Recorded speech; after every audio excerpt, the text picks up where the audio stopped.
Hi, I'm Brad Christensen, founder of Spark of Hope Foundation. My wife Kim and I founded Spark of Hope Foundation in 2001 and have done about 80 trips, service trips since then. We do about 70 a year now with Spark of Hope Foundation. What people inspired you as a young child or young adult? Well, first and foremost, my parents. My mother is an American Indian and an Armenian. She's half and half. And in the American Indian culture, they always set an extra place at the table, just in case someone needed help, to remind the family that they had and others didn't. So my mom is just that way. She's got this huge heart and always thinking about people in need. My dad has a huge heart too, and taught me the love for building things. So between the two of them, I was set up to do this kind of thing.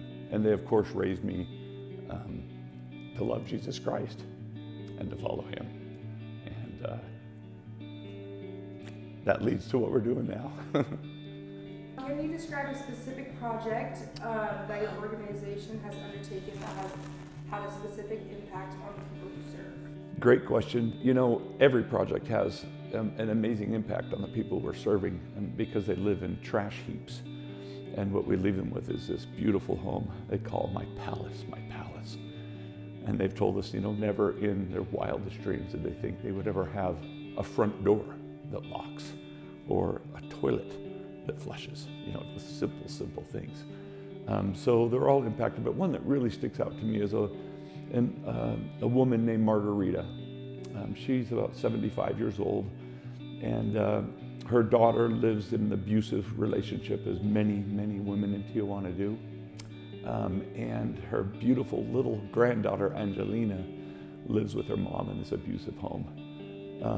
And so we got to go and see what they lived in, and it was literally just a pile of garbage with dirt floors and a bucket for a bathroom.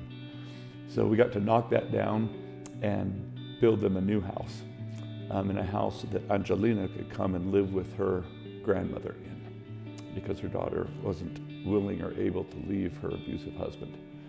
And that one just impacted me so much because of the love of that grandmother for her children and for this beautiful Angelina with so much hope and so much promise in her life. If she could just be shown the vision of who she is and who she can be, and be rescued from a circumstance that is abusive and hurtful, their future is bright. What are some of the biggest challenges your organization faces in carrying out its mission? Biggest challenges that we face as an organization used to be just finding where to get material and how to get approvals and how to make sure land was properly owned and all of the logistical things, but we have all of those worked out now, having done it 22 years. Our biggest challenge now is deciding who to build the home for. We've got a list with 70 homes on it. And we go down ahead of time, my wife and I, and meet 4 or 5 families on that list to try to decide which one we should build a home for. How do you decide, right?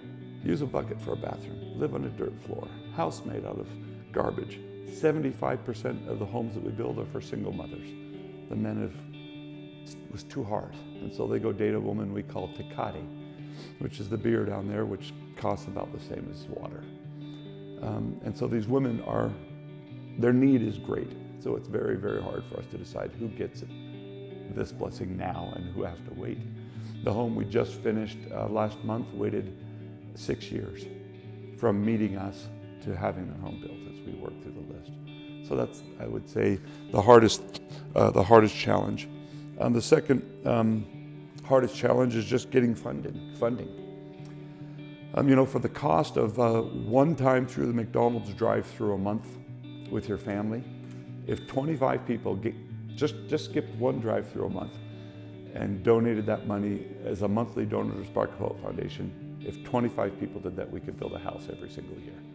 A whole house furnished for skipping one drive-through. So the cost is little, but it surprises me still how few people are monthly donors.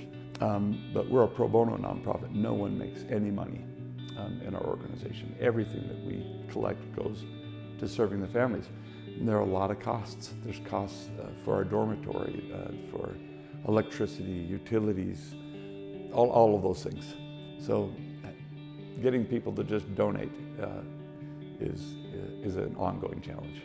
What kind of partnerships do you have with other organizations or institutions, and how do those partnerships contribute to your work? Yeah, so we only use the building about 10 times a year. So we've partnered with lots of other charitable organizations like Builders Without Borders, Charity Anywhere, Building Hearts, Tres Arboles. These are all foundations that have similar missions to ours, and they come and use our facilities so that they've got a good place to stay and host people when they come down. So that's great. And we're beginning talks with an organization called Sapria, formerly Unique Foundation, which is a foundation that helps women in abusive relationships. We're hoping to have them open their services to Tijuana and use a building that we're getting ready to build there to do that. So how does the Give platform help your nonprofit? So the first thing that becoming part of the Give platform does for us is just introduces us to other charities that are doing amazing things, like Rome and Who Lives and Free a Girl. We met all three of them at an event that Give put on several months ago, and are already collaborating with them and learned of their existence because of this. So that's a huge benefit of becoming part of the Give platform, is just meeting other people that have similar interests and similar missions, and we can collaborate with and help each other. So that's huge. We'll also get a lot of exposure to people who want to help, that don't run an organization but still want to help. It'll get the word out and help us to find more people to help. So those are the huge benefits of being part of the Give platform. Can you share any success stories of individuals or families whose lives have been positively impacted by your organization's work? Yeah, I love this question. When we first started this, we honestly believed that our mission was to help those who are suffering in Tijuana. And it still is. But what we didn't realize, but realized very quickly, was that the people that we were helping were, of course, the homeless in Tijuana, but more the soul sick in the United States. So,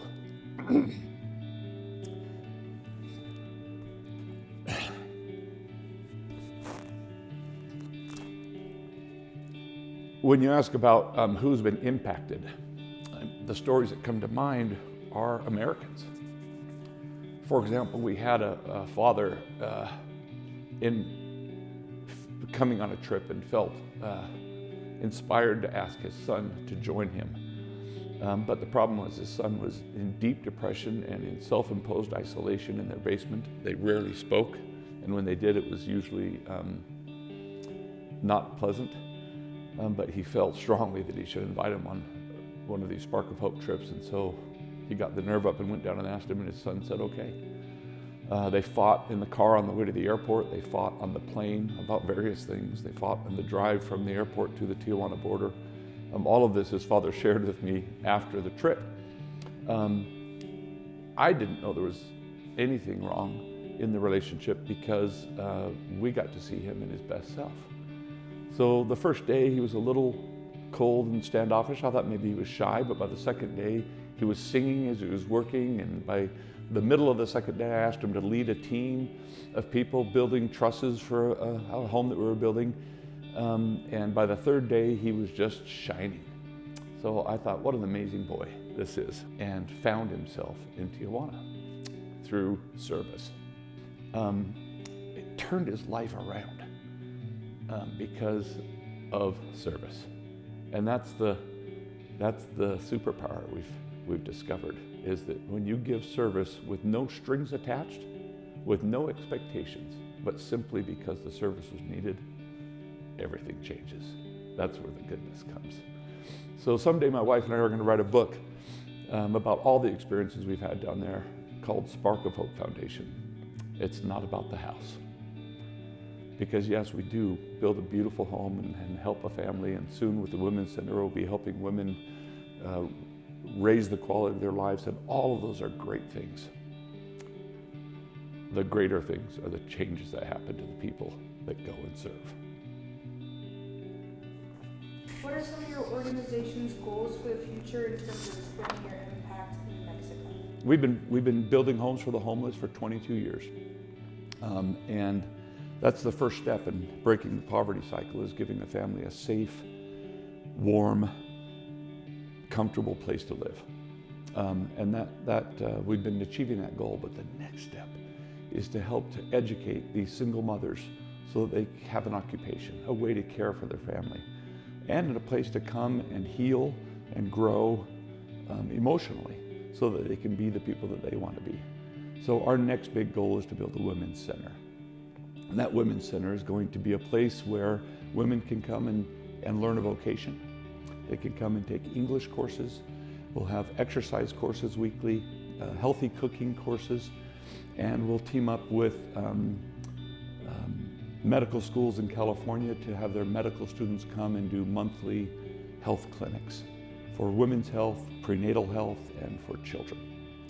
So that next big project is to help lift the sights of the beautiful women of Tijuana to see a better way of life and to reclaim their hope. Okay. How can individuals and organizations support your nonprofit's efforts to help people in Mexico? How can people help? Number one, come with us. Come on a trip.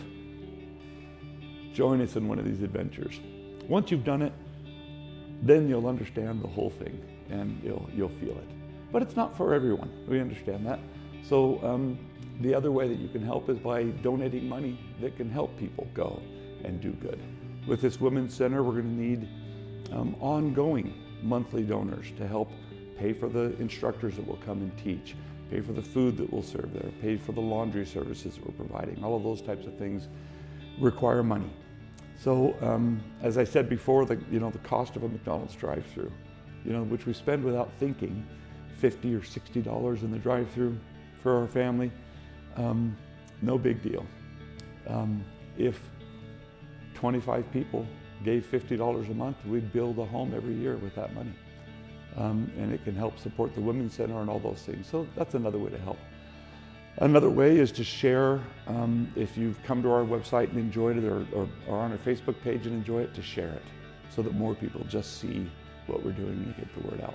And then finally, become part of the Give platform. That's where you can learn about what we do and what other groups do and donate.